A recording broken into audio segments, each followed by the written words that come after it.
It was an ordinary evening, one of those that had once become part of our routine, a time when we would usually relax, have a drink, and argue over trivial things like what takeout to order or which movie to watch. But now, those evenings felt like relics from another life, like memories slowly fading away. I can't even pinpoint the exact moment when things started to change between us, but the growing distance had become undeniable. That night, I sat in the living room, flipping through channels without much enthusiasm, glancing at the clock every few minutes. Patricia was late again, with no message, no explanation. I reminded myself that we were adults, and there was no point in worrying just because my wife was running late. But lately, her lateness had become a habit. There was always a reason, a work meeting, spontaneous hangouts with friends, or errands that stretched on forever. At first, it seemed harmless, but when it happens again and again, you can't help but notice. You feel it, that subtle shift that becomes impossible to ignore. I heard the familiar sound of the key turning in the lock. She entered quietly, as if not wanting to disturb me, even though I was sitting right on the couch. Her hair was a bit more styled than usual, and her makeup, though slightly smudged, still looked neat, not how it had looked when she left in the morning. For a moment, she glanced at me, and surprise flickered across her face. It was quick, almost unnoticeable, as if she hadn't expected me to be waiting. But within seconds, she was back to being the Patricia I had come to know recently, distant, polite, almost rehearsed. "Hi," she said, tossing her bag by the door, just like she had done countless times before. But now, I noticed every little detail, every small action seemed highlighted, as if my mind had sharpened to catch even the slightest nuances. It had been a tough day. I asked, "How was your day?" She answered quickly, heading straight to the kitchen without looking at me. "There was a late meeting, and then I had dinner with Margaret." I watched her fuss around the kitchen, avoiding eye contact, fiddling with something on the counter as if trying to fill the silence. Normally, I would have let it slide, made some insignificant comment, and let the conversation die down as usual. But not today. Today, I knew something she didn't realize. Margaret wasn't even in the country.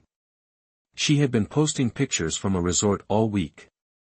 I had helped her pack before her trip and wished her a good vacation. And now, Patricia was sitting here, lying to me. But I didn't react, not immediately. I kept my cool, pretending nothing was wrong, even though my heart was racing. Outwardly, I remained composed, calm. I needed to. This wasn't the moment to confront her directly, that would only give her the chance to twist the situation, come up with excuses, or worse, make me doubt my own suspicions. I leaned back on the couch and casually replied, "Sounds nice. You've been so busy lately, it's good you're finding time to relax." She gave me a tight smile that didn't reach her eyes, that hurt me more than I expected. Because I recognized that look. I had seen it before on people who had already checked out mentally, who had already made their decision but hadn't voiced it yet. Then she dropped the bombshell, so casually that I almost missed it. "Oh, by the way, this weekend, I'm staying at a hotel with her," she said, not realizing the weight of her words. "Just a little getaway. Girls' night." Girls' night, with Margaret, who was on the other side of the world. I maintained a neutral expression, hiding the storm of thoughts raging inside me. My mind was working at full capacity, analyzing the situation like a chess master, calculating all possible outcomes several steps ahead. She's lying again, but this time it's not just some innocent story. This lie carries weight. She's up to something, and I'm not going to stand by silently and let it happen, not anymore. "That sounds great," I say, casually playing the role of a supportive, unsuspecting husband. But inside, it's different. My decision is already made, this weekend won't go the way she expects. She has no idea that I know about her so-called trip with Margaret. She's completely unaware that her plan is about to fall apart. The moment she mentioned her trip, something inside me shifted. I was no longer going to pretend to be the naive spouse who silently endures her lies without consequence. This time, it's not going to be like that. If she thinks she can make up stories, disappear for the weekend, and return like nothing happened, she's in for an unpleasant surprise. That night, I couldn't sleep. Scenarios were running through my head. Who was she really planning to meet? Was it just a random fling, or someone she's been secretly seeing for a long time? The more I thought about it, the clearer it became. This wasn't a spontaneous decision. She had planned everything carefully, layering lies, assuming I'd stay clueless. But I wasn't clueless. By morning, I had already started gathering information. My first step was calling Robert. Robert is the tech guy, the one who knows his way around these things. We've been friends since college. I didn't tell him everything, I just hinted that I suspected Patricia was hiding something and that I needed his help. He didn't ask questions, he just promised to have something for me by noon. By lunchtime, I had what I needed, access to her messages and the ability to track her location in real time. I'm not proud of it, but I wasn't going to accuse her without proof. And now the proof was right in front of me. She wasn't planning to meet Margaret, all her messages with someone named Charlie were there, clear as day. How I hadn't noticed the signs before, I don't know, but now seeing their conversation, everything became clear. They had been talking for months. Some messages seemed harmless, but among them were ones that made my blood boil, flirting hints, plans to meet, and of course, their arrangements for the weekend. They weren't just meeting for drinks, they had booked a hotel room. The messages were full of excitement, counting down the days until their meeting. My hands were trembling as I read it all, my heart pounding in my chest. The flirting hurt, but what hit the hardest was how she spoke about me, as if I were just an obstacle, something to tolerate while she had her fun. She mocked how I supposedly didn't notice anything, bragging about how easily she could slip away without getting caught. She and Charlie laughed about it, making me the fool behind my back. If she thought I was that blind, she was about to learn otherwise. Her weekend escape was supposed to go perfectly. She planned to leave Saturday afternoon, probably with some weak excuse about meeting Margaret, thinking I'd just spend the weekend with friends or zoned out in front of the TV, none the wiser. But I had my own plans. On Friday night, I made my move. I booked a room in the same hotel where they would be staying, on the same floor. Whether it was luck or fate, they chose a hotel downtown, and it wasn't hard to secure a room nearby. There was something strangely satisfying about being close enough to watch her lies unravel in real time. By the time Saturday morning arrived, I was more than ready. Patricia was packing her things, barely hiding the excitement bubbling up inside her. She hummed softly, tossing clothes into her suitcase as if she were heading off for yet another carefree weekend with friends. "You're sure you don't mind that I'm leaving?" she asked, pausing briefly with that same falsely innocent smile she always used when testing me. She wanted to know if I would notice anything, but I stuck to my script, playing the role I had meticulously planned. "Of course not, you deserve a break," I said, forcing out a smile that felt like it was burning my face. "Enjoy yourself." Her smile widened this time, genuine, completely unaware of what I had in store. As soon as she walked out the door with the suitcase in hand, my phone buzzed. Robert had sent her location. I watched as the small blue dot slowly moved across the map, heading toward the hotel, and my pulse quickened with every inch it traveled. When she arrived, I was already parked a block away, watching closely from a distance. She stepped out of the car, phone in hand, and within minutes, a tall man appeared beside her. It could only be Charlie.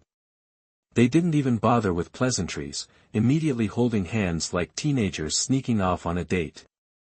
I watched as they walked through the revolving doors and headed to their room. Rage boiled inside me, but I held it in. I wasn't ready for a confrontation just yet. No, I needed to see everything with my own eyes. I wanted her to realize that the game was over, that her lies had finally caught up with her. I followed them inside, my mind already rehearsing how everything should unfold. She thought she was in control, utterly unaware that her time was running out. I found a seat in the hotel lobby and settled in. Time dragged on painfully, every second stretching into eternity. My heart was pounding, but on the outside, I remained calm. To everyone around, I looked like just another guest staring at his phone, but inside, I was seething with fury. Every instinct screamed at me to rush upstairs, catch them in the act, expose all their secrets, but I needed to stay focused. I couldn't afford to be impulsive, not yet. The moment had to be perfect. Thanks to Robert, I had real-time access to her location, so I knew exactly where they were. Their room was on the 7th floor, room 755. I double-checked the details, my finger hovering over the screen as the tension built. What if she saw me in the lobby?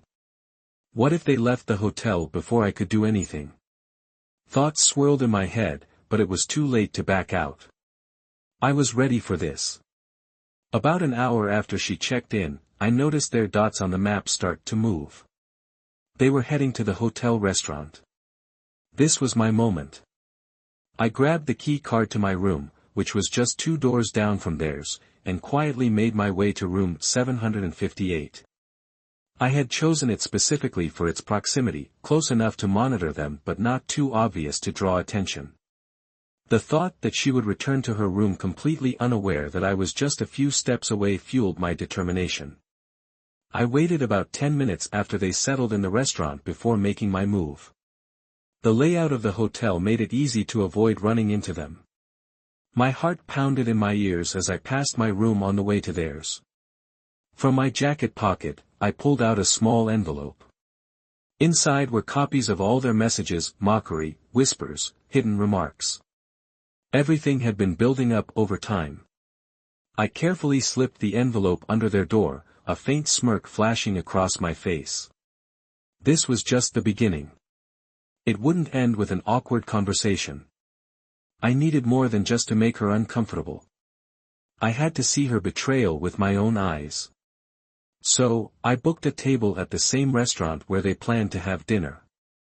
I made sure to sit far enough away to remain unnoticed but close enough to catch every detail. The whole thing felt almost unreal.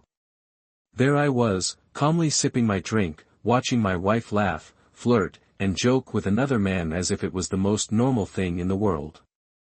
I saw them open a bottle of wine, her fingers brushing against his hand as she laughed. She leaned in toward him, whispering something as though it was meant only for the two of them. And there it was again, that same restrained smile she had given me the previous night, but this time it wasn't forced. This time, it was genuine. Her face lit up with a kind of excitement I hadn't seen in months, at least, not with me. They were so absorbed in each other, lost in their own little world. To any outsider, their behavior would have seemed completely normal, just another couple enjoying a night out. But to me, it was as obvious and painful as a slap across the face. When they finished dinner, I watched them get up and leave together, hand in hand, as if heading off on a romantic getaway. My hand tightened around my glass, but I held back, just barely. I followed them at a safe distance, far enough to stay out of sight but close enough to hear their laughter echo down the hallway. They stopped at their room, whispering softly to each other. I couldn't make out the words, but it wasn't necessary. I knew exactly what was going to happen next. The door clicked, and they disappeared inside. Now it was my turn. I paced the hallway, trying to calm my breathing, to tame the fury building up inside me. By now, they must have found the envelope I had left under their door. They had seen the messages, and now the truth stared them right in the face. I imagined her reaction when she realized what I had done, the fear, the guilt, the moment she would understand that her secret was out. But I wasn't finished. In the quiet of the hallway, I returned to their room. My hands were steady now, cold as ever. Only a cold, unwavering determination remained. I could hear their voices through the door, hers and Charlie's. They were talking softly, even laughing. They still didn't get it. They didn't know what was coming. I raised my hand and knocked 3 clear knocks. Silence. I knocked again, this time harder. Inside, I heard hurried footsteps and muffled sounds. My heart was pounding in my chest, but my thoughts remained sharp and focused. This was the moment. No more hiding, no more pretending. Patricia was about to face the truth, and I was going to watch it unfold. The door creaked open barely, and there she was, standing before me. At first, she didn't even realize it was me. She opened the door just to crack it, her face cautiously peeking through. For a brief moment, she looked content, as if everything was going according to her plan, relaxed and unsuspecting. But then her eyes met mine, and I saw her expression change in an instant. Her face went pale, the smile vanished. "Oliver, what are you doing here?" she muttered, her voice trembling. Her voice unexpectedly trembled, completely catching me off guard. I held back, choosing not to speak, letting the tension between us settle into silence.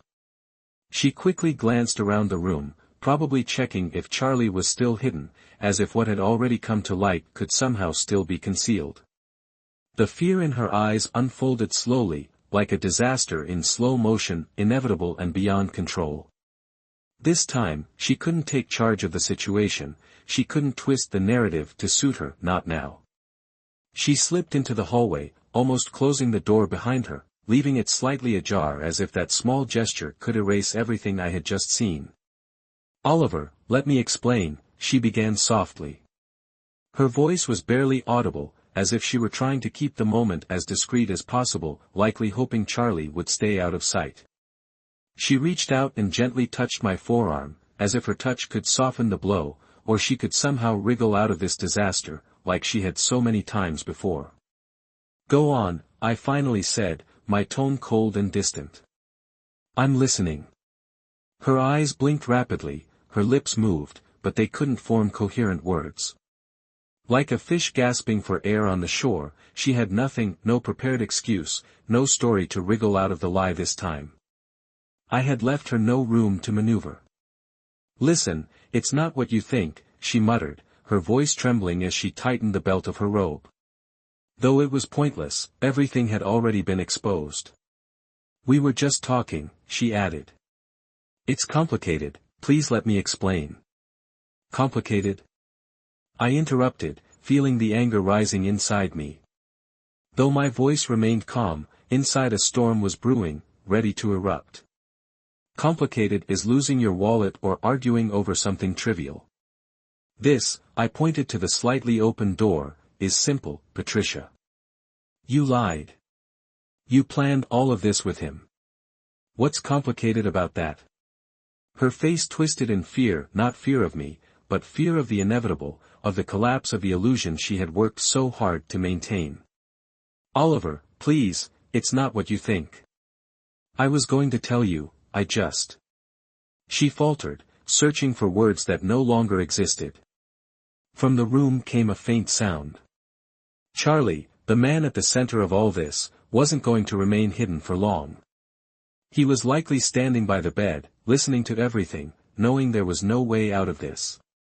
"Why don't you bring him out here?"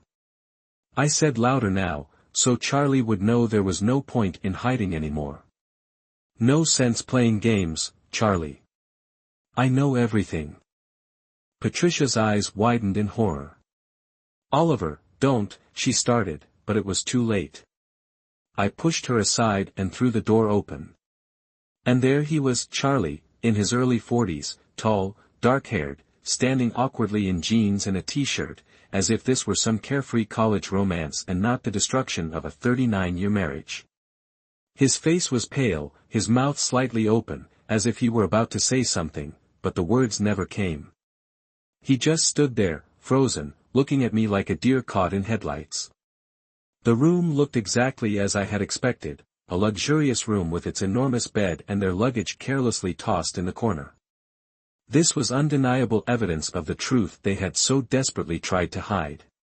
An open bottle of wine sat on the nightstand, adding even more clarity to the situation. "Enjoying your little getaway?" I asked, sarcasm dripping from my voice as I stepped into the room, letting the door softly close behind me. The atmosphere was stifling, almost unbearable.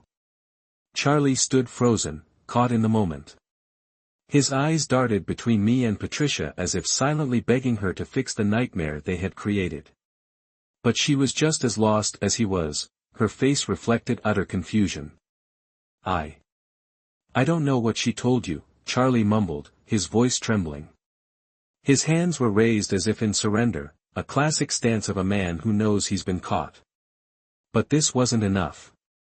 I cut him off sharply, my gaze silencing him before he could continue. I hadn't come for his excuses, and I wasn't going to let him pretend he didn't grasp the seriousness of the situation. You knew she was married. You knew exactly what you were doing. He swallowed and instinctively took a step back toward the bed. His words dried up as he realized he was no longer part of this confrontation. Now it was just me and Patricia. As I turned to her, I no longer saw the woman with whom I had built my life.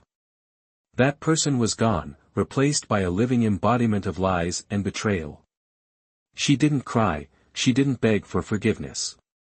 She stood there, clinging to the last sliver of hope that she could salvage this nightmare.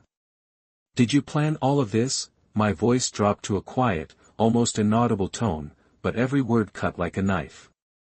You booked the room, lied to my face, laughed behind my back, and for what, Patricia? She parted her lips as if to answer, but no sound escaped them. I saw her throat tighten, saw her eyes finally fill with tears, but I felt nothing, no pity, no regret, nothing at all. Listen to me carefully, I said, stepping closer. You made your choice. You chose him. You chose this over us, and there's no going back. Her lips quivered, and finally, in a half-whisper, she said, Oliver, I'm sorry. Please, But I didn't let her finish. I'm done, I stated. The coldness in my voice was more painful than I expected. The words hit her like a punch to the gut. Her eyes blinked, and the tears flowed, but it didn't matter anymore. I couldn't bring myself to care. The betrayal was too deep, too all-consuming. There was no turning back. I headed for the door, each step heavy with the finality of it all. Before leaving, I cast one last glance at Charlie. He hadn't moved, still frozen in fear, unable to do anything. Good luck, I said, with biting sarcasm. You're going to need it. And with that, I left. The door clicked shut behind me, and for the first time in a long while, I exhaled. It was over. As I stepped into the hallway, time seemed to slow. After what felt like hours, maybe even days, my mind began to clear. The adrenaline that had surged through my veins slowly faded, leaving behind a cold, empty void. It wasn't relief, and it wasn't satisfaction. The emptiness gnawed at me from within. I knew what had to be done, but now that it was over, there was no sense of relief, only a dull, aching void. I stood in the elevator, watching the doors close as the silence enveloped me like a heavy blanket. A part of me almost expected her to run after me, to call out, but deep down, I knew it was just a fleeting illusion. Patricia was probably still up there, drowning in tears, trying to grasp the seriousness of what had happened. But her tears couldn't bring back what was lost, not after what I had learned, not after the betrayal. The lobby was bustling, but it felt distant to me. People were checking in, couples laughed quietly, families struggled with their luggage. All of it seemed like a blur as I moved through the crowd, like a ghost detached from everything around me. My thoughts were elsewhere, weighed down by the enormity of what had just unfolded. I squeezed through the revolving doors and stepped into the night air. The city lights flickered above, indifferent to the chaos raging inside me. It felt surreal, my world had turned upside down, but the city carried on as if nothing had changed. My phone buzzed in my pocket, but I didn't look. I already knew it was her, maybe she had sent some empty apology or tried to justify herself. It didn't matter. I kept walking, aimless, unable to stop. I had to escape the crushing weight of everything that had fallen apart. The usual sounds of the city, honking cars, distant voices, the rustle of footsteps blended into one, but everything sounded muffled, as if I were walking through someone else's reality. After some time, I found myself in a small park, dark with benches beneath the trees. Here, at least, the noise of the city seemed distant, and the chaos I had left behind in the hotel faded even further. I sat on a bench, staring at the empty path before me. My thoughts finally caught up with me. 39 years, 39 long years, and this is where we ended up, I thought. How could everything have fallen apart so completely? I pulled my phone from my pocket, staring at the screen before unlocking it. Her name flashed on the display, missed calls, unread messages. I hesitated, my finger hovering, before I gave in and read them. Oliver, can we talk? I'm so sorry. I never wanted this to happen. Please don't end things like this. We can fix this. I almost laughed at the absurdity of it. She didn't want this to happen. What was that supposed to mean? Was there a level of betrayal that could be acceptable? The thought disgusted me. I shoved the phone back in my pocket, feeling repulsed. Nothing could be fixed. There was no version of events where her actions could be justified or forgiven. But even as I sat there, trying to shake off all these emotions, memories surfaced, the good moments, the times when we were truly happy, when it felt like nothing could come between us. Late nights spent talking about everything under the sun, the way she used to look at me, like I was her whole world. Where had that gone? When did I stop being her partner and turn into just another obstacle in her life? The numbness that had first gripped me was slowly being replaced by something darker, anger. But it wasn't the kind of anger that had flared up in the hotel room. This was deeper, more insidious, a slow-burning rage that seeped into my very bones. How long had this been going on? How long had she been lying to me, pretending everything was fine, hiding her betrayal? The more I thought about it, the worse I felt. My phone buzzed again, pulling me from my thoughts. Another notification. This time, I couldn't resist checking it. Oliver, I'm so sorry. Please listen to me. I can't lose you. It was just one mistake. We need to talk. I swear it's not what you think. Please come back, let me explain everything. One mistake, just one. As if that somehow lessened all the pain. Her words touched me for a moment, her desperate attempt to justify herself. But what was there to explain? That it was just a meaningless, fleeting affair, that she didn't really care about Charlie, that it hadn't somehow shattered everything between us. She was desperately trying to save whatever was left, now that she had finally realized she was on the verge of losing everything. Her comfortable world was collapsing, and she was terrified. But the reality, it wasn't about one mistake, it wasn't about Charlie, it was about how she had planned it all. She looked me in the eyes and lied, laughing behind my back. The betrayal wasn't in the act itself but in the lies, in how she treated me like a fool while secretly seeing him. That's something I could never forgive. I sat there, staring blankly into space, lost in my thoughts for what seemed like an eternity. Part of me wanted to respond, maybe listen to her, just to close the chapter, but another part, the more rational one, knew it wouldn't change anything. No explanation could fix this, no apology could ever make things right. Finally, I stood up, burdened by the decision but with a clear mind. I wasn't going back, I wasn't going to listen to any more of her lies. There was nothing left for me in that hotel room or in our relationship. As I left the park, I pulled out my phone one last time to send the message that would close this chapter for good. We're done, Patricia. There's no way back. Don't contact me again. I hit send and turned off my phone. The cold night air stung my face as I walked away, but it didn't matter. I had made my decision, it was over, this time for real. The next morning felt unreal, as if I had woken up in a completely different world. I hadn't gone home, I couldn't. Instead, I found myself in a rundown motel on the outskirts of the city. I lay on the bed, staring at the cracked ceiling, wondering how everything had gone so wrong. My phone lay on the nightstand, turned off, face down, like a ticking time bomb. I refused to activate it. I knew what I would find if I turned it on: more messages from Patricia, more pleas for forgiveness. But I wasn't ready to face that yet, not now.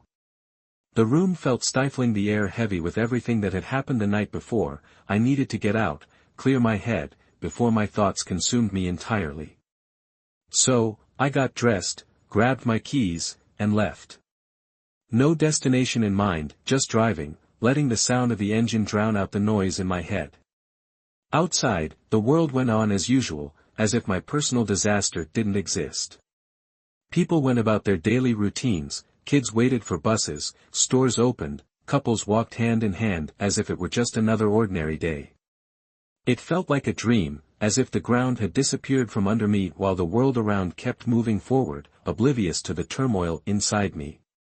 I drove aimlessly, seemingly for an eternity, not knowing where I was heading until I found myself on the outskirts of the city, near the riverbank.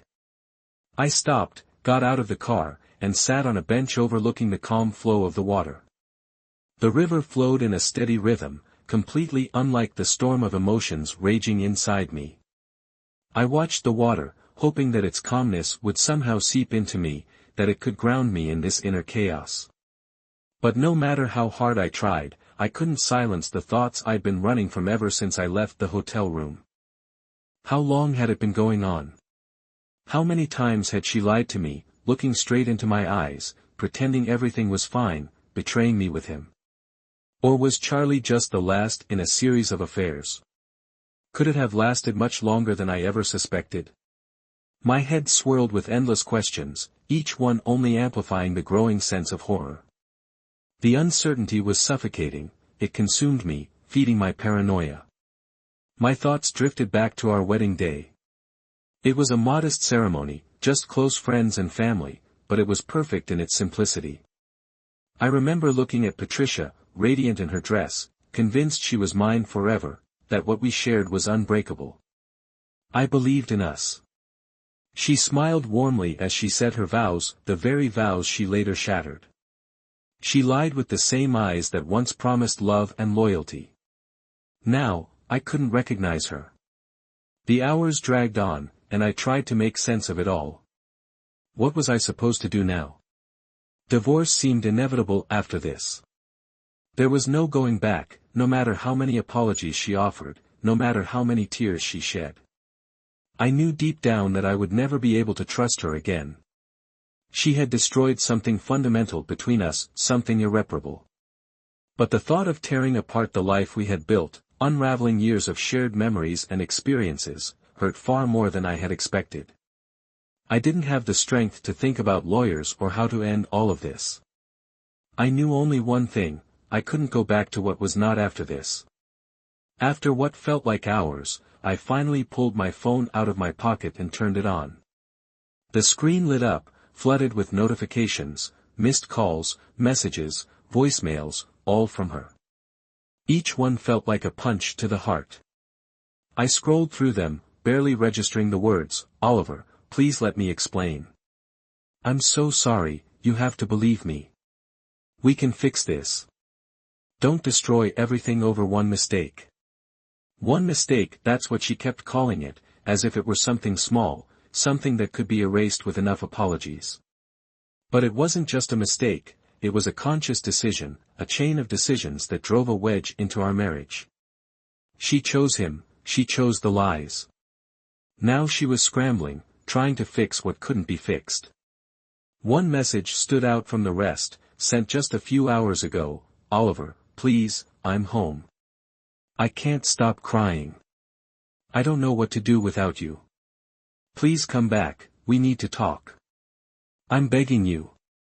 I stared at those words, my finger hovering over the screen, paralyzed by indecision.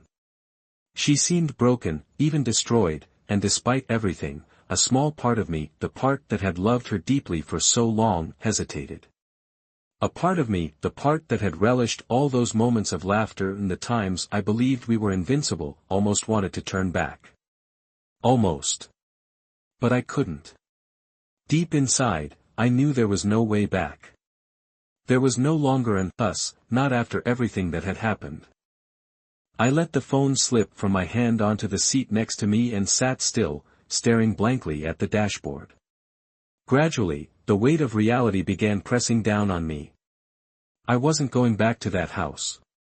I wasn't going to give her the satisfaction of a conversation, nor was I going to listen to her excuses and apologies.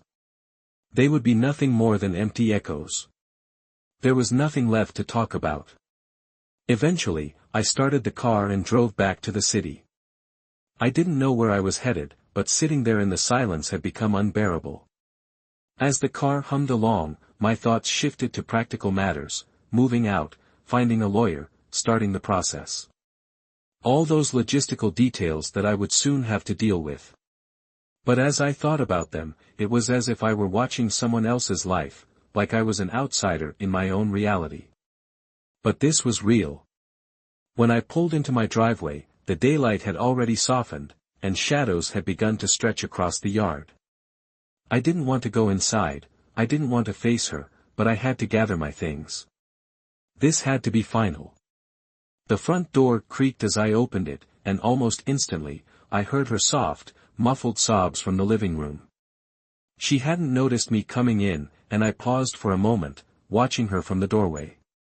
She was curled up on the couch, her knees pulled to her chest, looking small and fragile in a way I had never seen her before.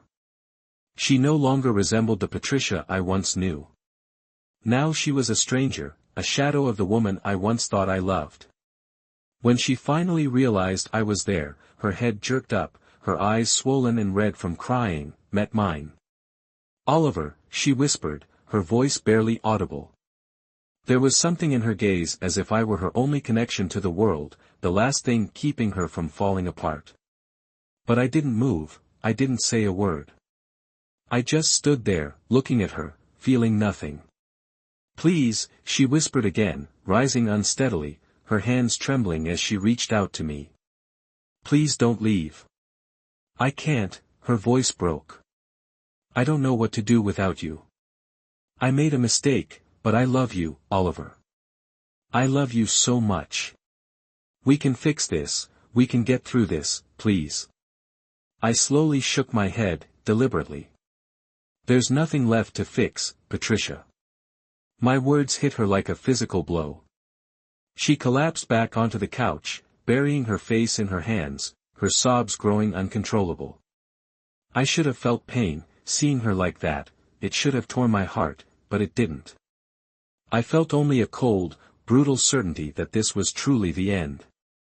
We were finished. Without saying another word, I turned and walked upstairs to pack my things. The house felt suffocating, like a mausoleum filled with the echoes of a life that no longer existed. As I walked down the hallway to our bedroom, everything looked the same. The bed we had shared for years was still neatly made, untouched since the morning before. Her things were scattered on her side of the room, fragments of her life still clinging to the past. The scarves were carelessly draped over the back of the chair, books formed an uneven stack on the bedside table. The faint trace of her perfume still lingered in the air. The realization that her presence was still palpable in this space made me feel disgusted. I opened the closet and pulled out a gym bag, starting to pack clothes and toiletries, the bare essentials. My hands moved mechanically, as if I were watching someone else's life fall apart. Each item I stuffed into the bag reminded me of the collapse of our marriage. The silence in the house was deafening, broken only by the occasional creak of the old floorboards and the distant sobs of Patricia downstairs. I tried to block out those sounds, but they were inescapable. As I zipped up the bag, I paused for a moment. My eyes landed on the mirror across the room, and I forced myself to truly look at myself. The reflection staring back at me seemed foreign, tired, empty, seething with anger. This was the face of a man whose world had been destroyed, yet I still couldn't fully grasp the magnitude of what had happened. My gaze slid over to the dresser where our photograph stood. It had been taken just a few years ago on a day when we were happy, we were laughing, arms wrapped around each other, our eyes glowing with the love we thought was unbreakable. That memory was still vivid in my mind. The photo was from our anniversary when we went to the mountains, spent a week hiking, talking, and reconnecting. Back then, I thought nothing could tear us apart. I couldn't have been more wrong. My chest tightened, and I abruptly turned away from the photo, opening a drawer to grab the remaining items. There was no point in dwelling on what was already lost, that version of us no longer existed. I slung the gym bag over my shoulder and took one last look around the room. This place had witnessed countless memories, some joyful, some painful, but now it felt alien to me. I no longer belonged here. As I descended the stairs, I must have woken Patricia. I heard her stir in the living room when I reached the bottom step. She appeared in the doorway, her face swollen from crying, her hair disheveled. She looked at me with desperation, as if I were her last hope. But I could no longer be that person for her. "Oliver," she called, her voice trembling and breaking, "please don't go, stay. Let's talk, we can fix this. I'll do anything, I promise." Her words hung between us, suffocating. I looked at her, the woman I had once built a life with, the woman I had once loved so deeply, and felt nothing. Everything that had connected us was gone, leaving only emptiness inside. "I've said all I needed to say," I replied, my voice steady but cold. "There's nothing left for us to talk about. You made your choice, Patricia. Now I'm making mine." She hesitantly stepped forward, reaching out as if trying to pull me back into the life we once shared, but I didn't move. "Oliver, please, I'm begging you, don't go. I'll do whatever it takes, therapy, counseling, anything. Just give us one more chance." How many had I already given her? How many times had I ignored the warning signs, overlooked the growing distance between us, convinced myself that things could get better? I had given her more chances than I could count, but this was unforgivable. This was betrayal in its purest form. I shook my head and stepped back from her. "Too late, Patricia," I said. She felt it with her whole body, and reality hit her with crushing force. Her face twisted in pain as she collapsed to the floor, tears streaming down her cheeks. It seemed as if my words had physically wounded her. "Please," she managed to choke out through her sobs, her voice barely holding together. I love you," she repeated, her trembling voice clinging to my jeans as if they were her last lifeline. I looked down at her, and for a brief moment, something stirred inside me, perhaps it was pity, perhaps sadness. But whatever it wasn't enough to change anything. Nothing could fix the damage she had caused. I slowly pulled my leg out of her desperate grasp and headed for the door. My hand hovered over the door knob as I turned to look at her one last time. She lay curled on the floor, her sobs filling the silence of the room. I waited, half expecting to feel something, regret, guilt, anything that might stop me, but there was only emptiness. "I once loved you too," I said quietly, the words slipping out before I could stop them. "But you destroyed that with those words." I opened the door and stepped out. The cold night air hit me like a slap, instantly clearing my thoughts. The door closed behind me with a soft click, cutting off the life I once knew. For a moment, I stood still, staring at the quiet street. Everything around me continued as usual, unchanged and unaware of what had just ended. But for me, everything had changed. I left that house as a different person than the one who had entered. I left behind a woman I once believed would be with me forever. I walked away from the dreams, plans, and future we had built together. As I approached the car, I felt the weight on my shoulders begin to slowly lift, painfully, gradually, but it was lifting nonetheless. Each step away from that house was a step into the unknown, toward something new. I tossed my bag onto the back seat and got behind the wheel. For a moment, I just sat there, surrounded by the silence of the night, the engine off, the stillness enveloping me. My fingers tightly gripped the steering wheel. I took a deep breath and slowly exhaled, without a single glance back at the house. I turned the key, pulled out of the driveway, and drove away. There was no going back. The future remained a mystery, and I had no idea what awaited me. But one thing I knew for sure, I was free. The following days were chaotic, like ripping off a bandage, fast and painful, but inevitable. Yet, the real pain came later, after the dust had settled. There was no going back, no more pretending my marriage was over. I had to face the reality of life without Patricia. I spent a few nights at Robert's. He didn't pry, and for that, I was grateful. He just handed me a beer, let me crash on his couch, and kept the TV loud enough to drown out the silence. But no matter how much noise filled the space, the quiet moments always found their way in.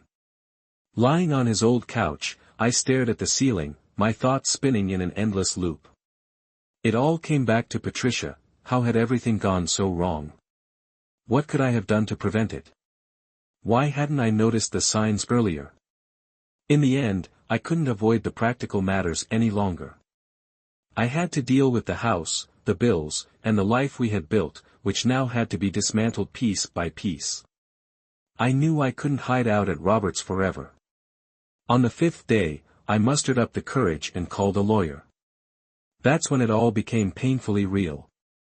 Sitting in the lawyer's office, hearing terms like asset division, alimony, and property settlement, I felt like I'd been punched in the gut. Everything we had built together was now being divided, sold off like items at a garage sale. The house, our savings, even the dog, everything was up for negotiation, divided until nothing remained of the life we once shared. My thoughts drifted back to that night in the hotel, to the look in Patricia's eyes when I confronted her. I remembered how she broke down when I walked out the door. There was no going back, the only way was forward, even if it meant walking through the ruins of what once was. Patricia's words hung in the air like an unspoken conversation. I was never truly prepared to have it, after reading her note. I didn't feel the relief I had hoped for, it didn't wash away the anger or the sorrow. If anything, it heightened my sense of loss, a grief for something intangible, the life that could have been. At one time, I imagined a future where their love would withstand any trial, where we would grow old together, sharing stories and laughter. That future had seemed so real, so certain. But now, it looked like the product of my imagination, something distant from reality. Sitting at the edge of the bed, I felt the silence of the house closing in around me, making it hard to breathe. The house we once shared had now become an empty shell, a collection of memories stripped of the warmth that once filled it. Her note was filled with regrets, but it wasn't enough. She admitted her mistakes, but that didn't erase them. It reminded me of what we once had, but also of what we had lost. No apology, no matter how sincere, could turn back time. I knew I had to let go not just of Patricia, but of the life I had built in my head. The perfect future I had clung to, the one that had never truly been ours. Moving forward wasn't about finding closure in her words or even in the divorce. It was about finding peace within myself, accepting that some wounds don't heal cleanly. Some just leave scars that serve as reminders of the pain long after it's gone.